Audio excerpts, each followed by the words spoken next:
لومړی برخه. خپل غږ واورئ. زه چې کوچنی وم پلار مې راته یوه خبره کړې وه او هغه خبره مې اوس هم یاده ده. هغه به ویل: زویه، ته چې پیدا شوې تا ژړل او خلکو خندل، خو داسې ژوند وکړه چې کله ته مړ شې ته وخاندې او خلک وژاړي. موږ په داسې دورې کې اوسېږو چې د ژوند موخه رانه هېره شوې ده. موږ سپوږمۍ ته انسان په منډه خېژولی شو، خو په خپله کوڅه کې له یو ګاونډي کره ورتلو ته مو ملا ماته ده. موږ په نړۍ کې هر ځای ته توغندی په خپل دقیق وخت او دقیقه پته ویشتلی شو، خو خپل بچیانو سره کتابتون ته د تللو ژمنه پر وخت نشو پوره کولی. موږ برېښنا لیک، فاکس ماشین او ډیجیټل عکسونه لرو. په دې سره تل په اړیکه کې یو، خو بیا هم موږ په داسې وخت کې اوسېږو چې د انسانانو ترمنځ پکې اړیکې ډېرې لږې او تتې دي. موږ خپل انسانیت سره اړیکه پرې کړې ده. موږ له خپلو موخو لرې شوي یو. موږ په ډېرو شیانو وړاندې یو. او اوس چې تاسې دا کتاب پیل کړ، نو زه له تاسې دا پوښتنه کوم چې تاسې ومرې څوک به ژاړي؟ تاسې چې دې نړۍ ته د راتللو او په دې نړۍ کې د ګرځېدلو امتیاز لرئ، نو څومره خلکو ته به مو خیر ورسیږي. ستاسې ژوند به له تاسې وروسته راتلونکو نسلونو باندې څه اغیزه کړې وي. تاسې چې خپله وروستی ساه اخلئ، نو څه میراث به درنه پاتې وي. ما په خپل ژوند کې دا یو سبق زده کړ: که تاسې ژوند ونه کاروئ، نو ژوند داسې دی چې تا به وکاروي. ورځې اونیو ته ورځي، اونۍ میاشتو ته ورځي او میاشتې کلونو ته ورځي. ډېر ژر به دا ژوند ختم شي. همدا یو ارمان پاتې وي چې ولې مو هسې نیمګړی ژوند وکړ.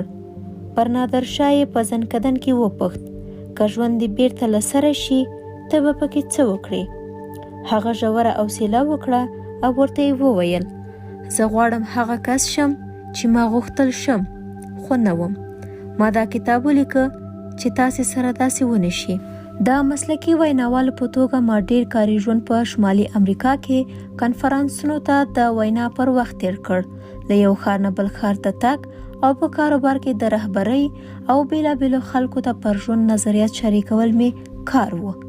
سره د دې چې دوی د ژوند په بیلابیلو لارو راغلي وو، خو د دوی ټولو پوښتنې هغه وخت تقریبا پر همدې یو ټکي وو چې زه په ژوند کې څنګه ارزښت پیدا کولی شم، زه په خپل کاروبار کې خپله ونډه څنګه ترلاسه کولی شم، او څنګه د ژوند له دې سفره تر ناوخته کېدو مخکې خوند اخیستی شم. او زما ځواب به ورته تل په همدې یوې جملې پیلېده چې خپل غږ واوره، خپله غوښتنه وپېژنه.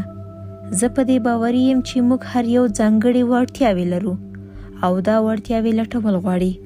موږ ټول خپل بې ساری هدف لرو، ځینې ځانګړې موخې لرو، او دا موږ ته د خپلو غوره بالقوه وړتیاوو او انرژۍ ښکاره کولو فرصت راکوي.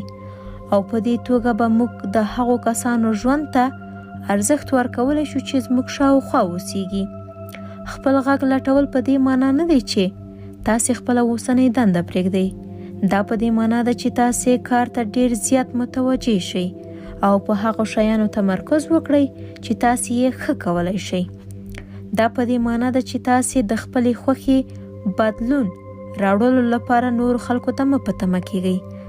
او لکه څنګه چې مهاتما ګاندي ویلي: ته په خپله هغه بدلون شه چې ته یې په خپله نړۍ کې لیدل غواړې، او که تاسې دا کار وکړ، نو ژوند به مو بدل شي.